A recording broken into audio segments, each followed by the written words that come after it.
جو ہر معاملے میں نرم مزاج، اعلیٰ حضرت بریلوی رحمۃ اللہ علیہ ملفوظات شریف میں فرماتے ہیں جو کام نرمی سے ہوتا ہے وہ سختی سے ہوتا ہی نہیں۔ نرمی سے جو چیز آپ آگے اس کا ابلاغ کر سکتے ہیں، اس کو پہنچا سکتے ہیں، وہ کام سختی سے نہیں ہوتا۔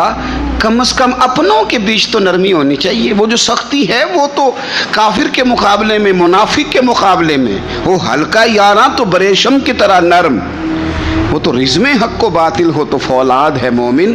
تو حضرت عثمان غنی رضی اللہ تعالیٰ عنہ ہمیں یہ سبق پڑھاتے ہیں کہ اپنے مزاجوں میں نرمی لائی جائے، اپنی طبیعتوں کو ہمیشہ نرم کرنے کی کوشش کی جائے۔ حقوق العباد کا معاملہ ہمیشہ سے سخت ہے، اور ہم نہ حقوق العباد کے معاملے میں بڑے خود غرض ہیں، اپنی مرضی کے حق ہم ادا کرتے ہیں، اپنی مرضی کے۔ حقوق العباد سے مراد بندوں کے حقوق ہیں، ایک دو رشتوں کے حقوق نہیں۔ اور یہ حقوق ہمارے اوپر عائد کس نے کیے ہیں؟ اللہ تعالیٰ نے۔ آپ اپنے بچوں کے حقوق ادا کرتے کرتے کسی غریب کے حق پہ ڈاکہ نہیں ڈال سکتے۔ آپ اپنے ماں باپ کا حق ادا کرتے کرتے کسی کا حق کینچی لگا کے کاٹ نہیں سکتے۔ آپ یہ کہیں کہ میں نے اپنا گھر بنانا ہے تو بڑے سارے گھر بے آباد کر دیں۔ جس طرح اپنے بچوں کا آپ پر حق ہے، اسی طرح ملت کے بچوں کا بھی تو حق ہے۔ جس طرح آپ کا اپنا گھر آپ کے لیے بڑا اہمیت کا حامل ہے، اسی طرح سے جو باقی گھر ہیں وہ بھی تو اہمیت کے حامل ہیں۔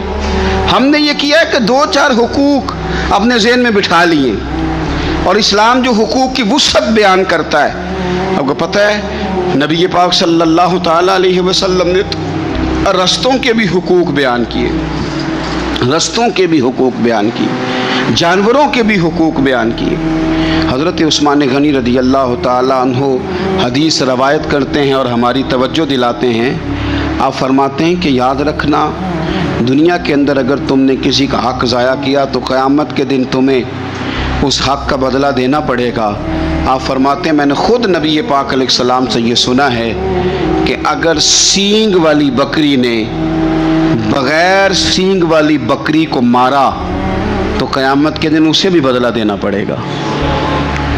اگر سینگ والی بکری نے بغیر سینگ والی بکری کو تکلیف دی تو وہ بھی قیامت کے دن اسے بھی استفسار کیا جائے گا، پوچھا جائے گا۔ تو بھائی ہمیں خیال کرنا چاہیے۔ حقوق العباد کا معاملہ بڑا نازک ہے، بڑا باریک ہے، بڑا محتاط ہو کر کے چلنے کی ضرورت ہے۔ کسی جگہ بھی حقوق العباد کے مسئلے میں اپنے آپ کو کمزور نہ کریں، کوشش کریں جس حد تک ہو سکے آپ نازک مزاجی کے ساتھ حقوق کے معاملے کا خیال کریں۔ انسان کو اپنی زندگی حقیقت کے آئینے میں گزارنے کی کوشش کرنی چاہیے۔ بہت ساری خوش فہمیوں سے، بہت ساری غلط فہمیوں سے اور بہت سارے دعووں سے اپنے آپ کو بچا کے رکھنا چاہیے۔ اللہ تعالیٰ کی رحمت پر امید رکھنا، نبی پاک صلی اللہ تعالیٰ علیہ وسلم کی شفاعت کی امید رکھنا، نیک اور صالحین کی نسبت کی امید رکھنا، یہ برا نہیں، یہ بڑا ہی بہترین ہے، یہ بڑا ہی خوبصورت عمل ہے، اس کی بہت ساری برکات ہیں۔ لیکن کسی غلط فہمی کا شکار ہو جانا اور یہ ساری امیدیں وابستہ کر کے یا ان ساری باتوں کو پیش نظر رکھ کے بے عمل ہو جانا، اپنی زندگی کو امور خیر سے پیچھے کر لینا، یہ نہ صرف یہ کہ قابل تحسین نہیں بلکہ یہ قابل توجہ ہے، اس کی اصلاح کی ضرورت ہے۔ قرآن مجید سورہ بقرہ سے جو آیہ کریمہ میں نے تلاوت کی ہے، اس میں اللہ تبارک و تعالیٰ نے اسی بات کا ذکر اہل یہود کے لیے فرمایا ہے۔ یہودی جگہ جگہ قرآن مجید بتاتا ہے کہ کہیں کہتے تھے کہ ہم اللہ کے بیٹے ہیں، معاذ اللہ، اللہ کے بڑے پیارے ہیں، ہمیں تو تھوڑے دنوں کے لیے عذاب ہوگا، بڑی جلدی ہمیں معاف کر دیا جائے گا۔ وہ بڑی لمبی چوڑی خوش فہمیوں کا اظہار کرتے اور بڑے بڑے دعوے کرتے۔ پھر چلتے چلتے انہوں نے ایک اور دعویٰ کر دیا، کہنے لگے کہ آخرت کا گھر تو صرف ہمارے لیے ہے، جنت میں صرف یہودی جائیں گے اور کوئی نہیں جائے گا۔ اللہ تبارک و تعالیٰ نے ان کے اس دعوے کا ذکر فرمایا ہے۔ یہ دیکھیں دعویٰ کتنا بڑا ہے کہ آخرت کا گھر تو صرف ہمارے لیے،